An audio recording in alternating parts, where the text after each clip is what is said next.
Ada for telling my fiance that I'm not covering her children's life expenses. I, 40DM, and my finance, 38F, have been dating for about 4 years and just got engaged. We're planning on easing into moving in with each other, marriage, etc., but have started talking about logistics, inclusive of financials. We got into an argument this weekend about it.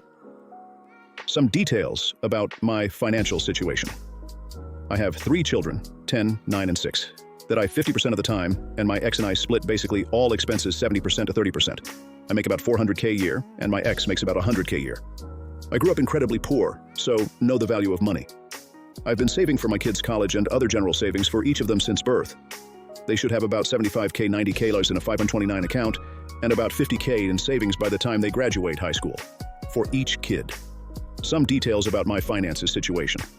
My finance has 2 children, 12 and 11, that she has 50% of the time, and they have a terrible co-parenting relationship where everything is an argument, including the most basics of things like haircuts.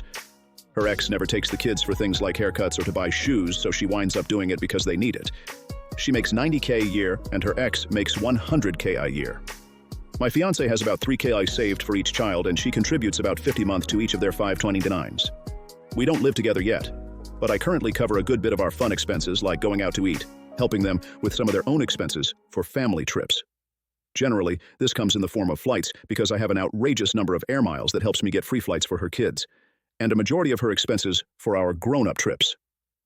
This weekend, my ex's 12-year-old son told my fiance's mom and sister that he wants a $1,200 electric bike for Christmas. They told my fiance, in private, that they might come together and get it for him. She was telling me about this, and I suggested something like, maybe ask them to get an Apple Watch that he's been asking for, and see if they'd be willing to put the other $600 in his 529s.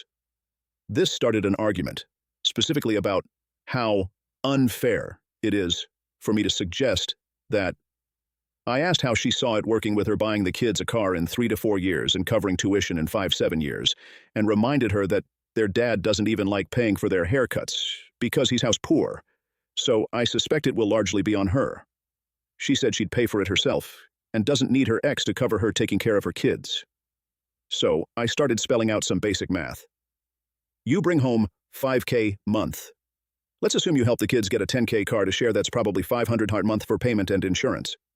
Assume they each go to an in-state college that costs $2K month each, so $4K month. Assume you still contribute $1,500 a month toward your mortgage like you do today, and another $500 a month in utilities. Assume you pay $500 a month for groceries, and another $500 a month for your own car and gas. That's $7.5K a month when you make $5K. And how do you pay for your clothes, your hair, unexpected expenses, etc.? That started an entirely new argument about how it's unfair that my kids will live this life where I take them on elaborate vacations every year. I do. I choose to budget and spend about $30K a year on vacations. How they'll be driving 25K cars each, won't have to worry about college, and will have someone helping them with weddings and down payments on their first house. In frustration, I said, and it's unfair that your kid's about to get a $1,200 electric bike for Christmas when my family is poor, and they're lucky if they get a $20 toy from their grandparents. Life is unfair, and us getting married doesn't mean I financially support your children or give them the same life my kids have. I made the choice to start saving for them the day they were born.